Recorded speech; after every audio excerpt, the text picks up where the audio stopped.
बताता हूं दोस्तों, रुद्राक्ष। रुद्राक्ष कहां से आया, किस तरह से इसकी उत्पत्ति हुई है। रुद्राक्ष के विषय में बहुत सारे ग्रंथों में प्रमाण मिलता है। शिव महापुराण ग्रंथ में देखा गया दोस्तों, एक मुखी से लेकर 14 मुखी गौरी शंकर गणेश का वर्णन मिलता है। स्कंद पुराण में देखने को मिलता है, रुद्र संहिता में रुद्राक्ष का वर्णन मिलता है। तो रुद्राक्ष आया कहां से? पौराणिक कथाओं के अनुसार ऐसा माना जाता है दोस्तों, लंबे समय तक महादेव जी मेडिटेशन में थे, साधना में थे। हजारों लाखों वर्ष तक वो साधना में थे। जब उन्होंने अपनी आईज ओपन की, अपनी आंखें खोली और उन आंखों से शक्ति बिंदु के रूप में कुछ आंसुओं की बूंदें धरती पे गिरी। जो शायद था हिमालय की धरती थी, नेपाल के आसपास का इलाका। जहां जहां वो बूंद गिरी वहां पे पेड़ उगे। पेड़ों के ऊपर फल फ्रूट सभी लगे। फ्रूट्स राउंड ग्रीन कलर के और ब्लूबेरी जैसे फ्रूट लगे। वो फ्रूट को जब पीलिंग किया गया तो उसके अंदर से सीड निकला।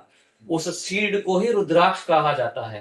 रुद्र यानी शिव, अक्ष यानी भगवान शंकर के आंसू, दोनों शब्दों से मिलकर रुद्राक्ष का निर्माण हुआ है। रुद्र प्लस अक्ष यानी रुद्राक्ष। तो सबसे मेन पॉइंट आपका क्लियर हुआ कि रुद्राक्ष कहां से आया। साक्षात्कार महादेव जी ने जब मेडिटेशन किया अपनी साधना से, अगर उनकी अश्रु बिंदु से अगर कोई चीज बनी है तो मैं मानता हूं इस ब्रह्मांड में सबसे शक्तिशाली अगर वो वस्तु है तो वो रुद्राक्ष है।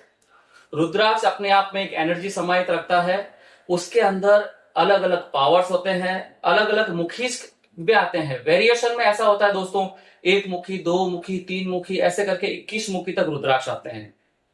और साइंटिफिकली अगर मैं बात कहूं दोस्तों, क्योंकि सनातन धर्म बहुत पुराना है, सब लोग मानते हैं रुद्राक्ष के बारे में, ऋषि मुनि भी वेयर करते थे, ऐसी सारी इंफॉर्मेशन सबके पास है। बट अभी जमाना आ गया है साइंस का। भाई साहब हम तो नहीं मानते, हमें तो प्रमाण चाहिए। तो प्रमाण के लिए अलग अलग यूनिवर्सिटीज, अलग अलग साइंस की जो लैब है, फ्लोरिडा में रिसर्च हुआ, रुद्राक्ष के ऊपर रिसर्च हुआ। रिसर्च में पाया गया कि रुद्राक्ष के अंदर इलेक्ट्रोमैग्नेट पावर होते हैं। दुनिया शॉक्ड हो गई, क्या बात है, रुद्राक्ष के अंदर इतनी जबरदस्त एनर्जी है जो इलेक्ट्रोमैग्नेट के पावर के रूप में बाहर एक प्रवाहित हो रही है, क्या है एनर्जी। तो उस एनर्जी पे रिसर्च किया गया तो पाया गया कि डेफिनेटली जो नेपाल के रुद्राक्ष मिले हैं उसके अंदर एक जबरदस्त एनर्जी है।